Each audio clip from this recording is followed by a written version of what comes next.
My brother was born in Schleswig-Holstein in Germany. So one day we were in a fight, and my brother told me that our beloved dog, Tom, a boxer, did not love me.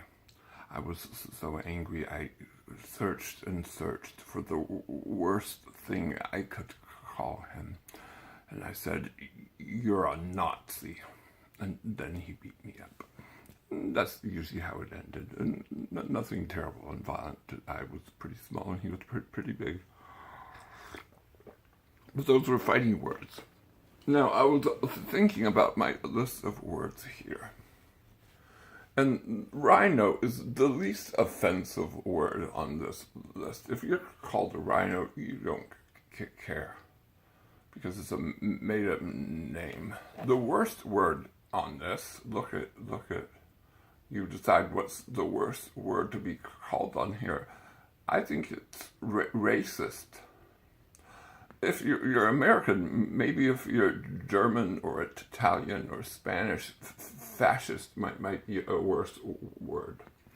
But for Americans, racist is a really bad word. And it's a bad word because of our history. So if you go back, and if you think that America is a wonderful place, exceptional, a city on the hill that other people should try to emulate, you still have to deal with our two organic sins, the sin of what we did to the Native Americans. I'm not going to talk about that. And the sin of African slavery. And I've taught this, and I don't know this answer. I'm going to read a book called Inhuman, Bondage, The Rise and Fall of Slavery in the New World by David Brion Davis. I'll put that somewhere. I'm very excited about reading it because I don't understand how England, that signed the Magna Carta and seemed on its way to Whiggishness, how could England, after it left the Middle Ages, the Dark Ages, get sucked into slavery? I blame the Muslims. Hashtag Islamophobia.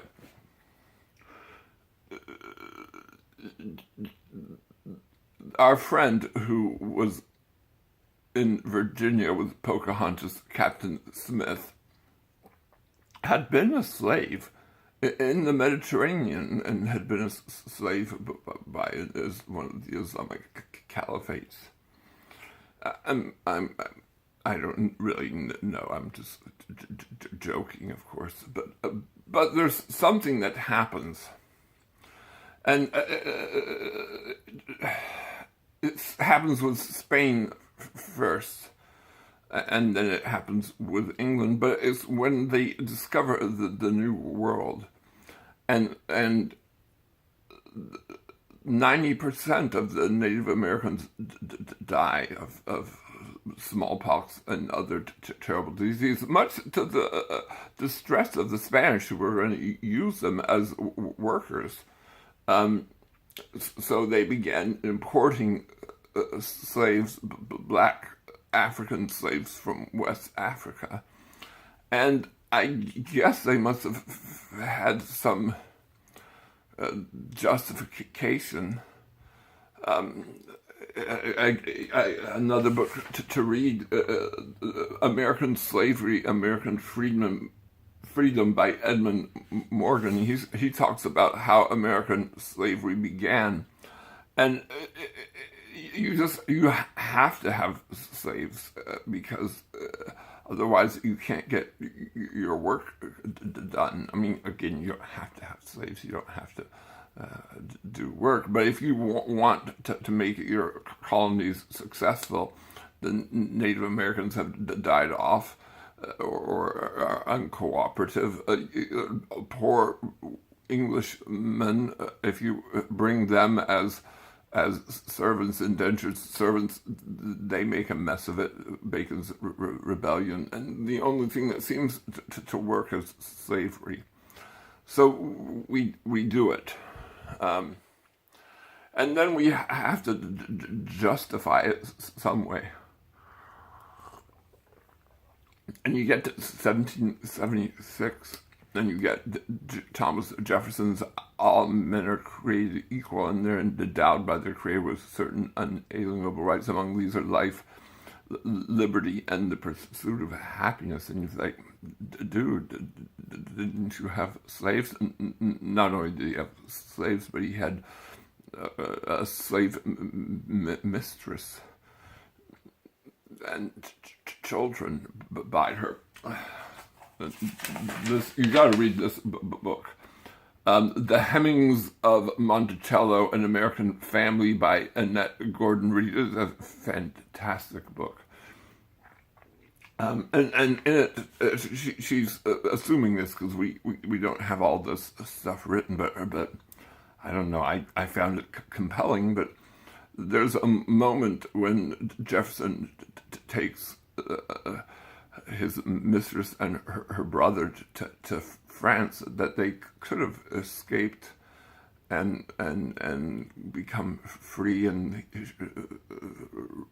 Reed says she thinks there was a decision by her, Sally Hemings, to come back, that he had given her an agreement that he would free her children, and coming back as a servant who is given lots of leeway is better than being a poor black free person in Paris, I would imagine. I don't know. Anyway, the fact that Jefferson clearly knows that these people are human, and they're but he doesn't say that. See, there's this decision that somehow or another black people are not quite human. They don't quite fall under the all men are created equal. And throughout, until the Civil War, of course, there's a lot of miscegenation, right? We believe now that if you're an African American from that was here before the Civil War, you're probably at 20% average, 20% white, so lots of miscegenation going on. But after the war, and after Reconstruction, there's a whole new decision. See, once blacks are slaves and we know where they belong, we can live with them well, but once they're freed and they become equals by law, the 14th and 15th Amendment, of course, the right to vote and right to citizenship. The 13th, of course, is to free them. But then we have to create this whole new racist thing. And this time, late 19th century, early 20th century, we slip in this scientific racism, this thing called eugenics. Now, I get angry when I hear people say, oh, eugenics was a pseudoscience. It's not a pseudoscience. It was science. If you don't believe me, go read Thomas Kuhn and how he talks about the paradigms of science. Science is not always true. Sometimes we change our paradigms. I'm telling you, late 19th century, everyone believed in eugenics. It was just some pro-life people try to attack Planned Parenthood by saying, oh, it was begun by eugenicists. And the answer is yes, because everyone was a eugenics person. Everyone, it was part of everyone's educated, intelligent, scientific life. Of course, we get away from it, and World War II puts the stake in the heart of eugenics. But through even the 30s and the 40s and the 50s in America, we have this idea that we have to separate the races because there's something inferior about the blacks, and we don't want to mix the races. So this is an awful history. So the question, though, is how do we define racism? And I'm going to use as a definition of racism a person who believes that there should not be miscegenation because they think that white people are better than black, and we don't want to mix up our genes. We don't want to muddy the waters, so to speak. Now, there are actually black people who think that they should not have anything to do with white people, the Nation of Islam, and there's some really crazy folk. They're not racist in the same way. They are racist. I mean, they believe exactly the same thing, but they don't have this history of black oppression on white folks. So I think there's a difference. I'm not saying that black people can't be racist, but they're not racist in the term that I'm using, which is this term. This is, I think, an issue because I don't think that's the term. I think people say, oh, well, that's the old-fashioned term. So this is what we'll talk about next time. Is there a better definition of racism?